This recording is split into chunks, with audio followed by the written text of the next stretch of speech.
मुख्य निर्णायक गण, आप सभी को तहे दिल से धन्यवाद देना चाहूंगा। अब जो मैदान में एक फुर्ती के साथ, एक जुनून के साथ और मन में डर भी होगा, एक उत्साह भी होगा, जो खिलाड़ियों ने जो शानदार प्रदर्शन किया, सारे खिलाड़ियों को मैं दिल से धन्यवाद देना चाहूंगा। आपने रोमांचक बनाया इस मैच को। ये जो धरती है, शिक्षा के लिए पूरे देश में जाना जाता है।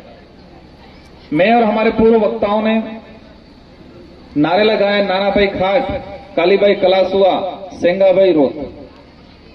कई बच्चों को जानकारी होगा, कई बच्चों को जानकारी नहीं होगा। दुर्भाग्य हमारे देश का जो पाठ्यक्रम है, उस पाठ्यक्रम में इस घटना को व्यवस्थित और विस्तृत नहीं बताया गया, जिस वजह से हमारे बच्चे बहुत कम जान पाए हैं। लेकिन आसपास के जरूर पता है। कालीबाई कलासुआ शायद 19 जून 1947 को आजाद हुआ हमारा देश, 15 अगस्त 1947 को। आजादी से मुश्किल से लगभग 2-3 महीने, 2-2.5 महीने पहले इसी रास्तापाल में शिक्षा की अलग जगाने के लिए नाना भाई खाट ने अपना घर दिया। सेंगा भाई यहां पढ़ाने आते थे और उस समय जो व्यवस्था थी, आजादी से पहले मुश्किल से 2 से 2.5 महीने पहले, और 2 से 2.5 महीने पहले यह हत्याकांड हुआ। यहां शिक्षा की अलग जगाने का जो काम किया जा रहा था, उसको रोकने का जो काम किया, और कालीबाई ने अपने गुरु की जान बचाने के लिए एक अपनी जान जोखिम में रख के वो आगे चली गई और उनको जान गंवानी पड़ी। और आज देश के अंदर एक शिक्षा की देवी के रूप में माना जाता है। साथियों, समय काफी हो रहा है। इस जगह पे जितना भाषण दे इतना कम है, जितना बोला जाए इतना कम है। इस धरती का इतिहास बहुत जोरदार रहा है। साथ ही आजादी के बाद हमने देखा है यहां से कई पॉलिटिकल लीडर भी निकले। हमारे आमलिया जी का जो परिवार, यहां से कई आरएस अधिकारी भी निकले। शिक्षा विभाग में भी कई लोग गए। अच्छी अच्छी पोस्ट पे रास्तापाल की धरती से लोग निकले। साथियों, सरपंच साहब ने और हमारे प्राचार्य महोदय ने और कुछ ग्रामीणों ने पहले से ही मुझे कहा था, क्योंकि आशा रहती है कि हमारे नेताजी आ रहे हैं तो कुछ तो घोषणा, कुछ तो देके जाए। बच्चों को भी रहती है, गांव वालों की भी रहती है, और मेरी भी मंशा थी।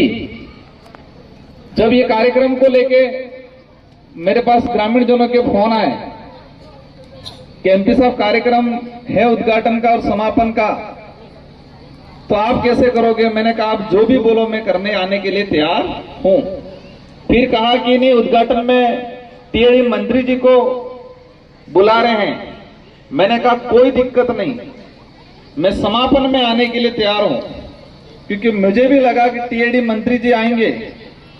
टीएडी डिपार्टमेंट का सालाना 3 से 4 हजार करोड़ रुपया डिपार्टमेंट को अलर्ट होता है।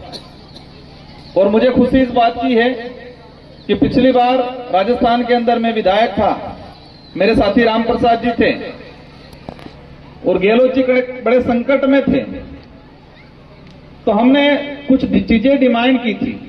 इसमें हमने कहा था कि महाराष्ट्र के अंदर ट्राइबल के लिए अलग से एक बजट एलोकेशन होता है, उसकी तर्ज पे राजस्थान के अंदर भी अलग से बजट अलॉटमेंट किया जाए। जो अनुच्छेद 335, अनुच्छेद 375 और केंद्रीय जो सहायता आती है और स्टेट का एक बजट बनता है, इसके अलावा एक अलग से बजट एलोकेशन पैकेज बनाओ। तो गहलोत जी ने 1000 करोड़ रुपए का सालाना पैकेज उस समय घोषणा की थी, और ये 1000 करोड़ रुपया टीएडी फंड, उसके अनुशंसा मंत्री जो होते हैं वो करते हैं। तो मुझे भी खुशी हुई थी कि टीएडी मंत्री जी आएंगे, क्योंकि यहां पर इतनी असुविधा है। मैं विधायक रहा, आज एमपी हूं, लेकिन हमारा एक सीमित दायरा है। हम कुछ चीजें दे सकते हैं, तो मुझे लगा टीएडी मंत्री जी आएंगे तो पर्याप्त मात्रा में कुछ बजट देंगे। मैंने सजेशन दिया कि ये उनको कहना, लेकिन पता नहीं किसी कारणवश नहीं आ पाए उद्घाटन में। लेकिन फिर भी रास्तापाल के साथियों से कहना है कि एक प्रपोजल बना के भेजना, क्योंकि बजट का अंबार है टीएडी डिपार्टमेंट के अंदर। और हम सबको मिलकर, देखो राजनीतिक होती रहेगी, मेरी विचारधारा, आपकी विचारधारा, किसी और की विचारधारा, ये देश संविधान के आधार पे चलता है, लोकतंत्र है, लोकतंत्र में विचारधारा ही राज करती है। तो विचारधारा अलग अलग हो सकती है, लेकिन डेवलप की बात होती है तब हम सबको मिलकर काम करने की सख्त जरूरत है। और इसी फलस्वरूप, क्योंकि उस दिन कार्यक्रम के दिन मुझे लगा वो पता नहीं किस कारण नहीं आ पाए, अब पता नहीं क्या घोषणा हुई, क्या हुई, मुझे नहीं पता। लेकिन मैं पहले विधायक रहा, मैंने कुछ चीजें यहां बोली थी, मेरी क्षमता के अनुसार कुछ चीजें की भी सही मैंने। और मैं सेकंड बार 84 की जनता ने बम्पर वोट से 70,000 वोटों से मुझे जिताया था। और उसी सत्र कुछ समय पहले कार्यक्रम हुआ था, तो मैंने उसी समय सेकंड बार जो विधायक जीता, इसके बाद ही मैंने यहां लाइब्रेरी की अनुशंसा कर रखी है विधायक कोटे से। लेकिन होता क्या है, हम सांसद बांसवाड़ा डूंगरपुर की जनता की मेहरबानी रही, आप सबने रात दिन मेहनत करके मुझे सांसद बना दिया गया। और सरकार ने राजस्थान के अंदर 5 विधायक जो सांसद बने और इस्तीफा दे दिया, उन 5 का बजट हमारे 1 साल का रोक लगाया है। वो रोक सकते हैं लेकिन खत्म नहीं कर सकते। अब 5 जगह चुनाव होने हैं, उस हिसाब से रोक रखा है।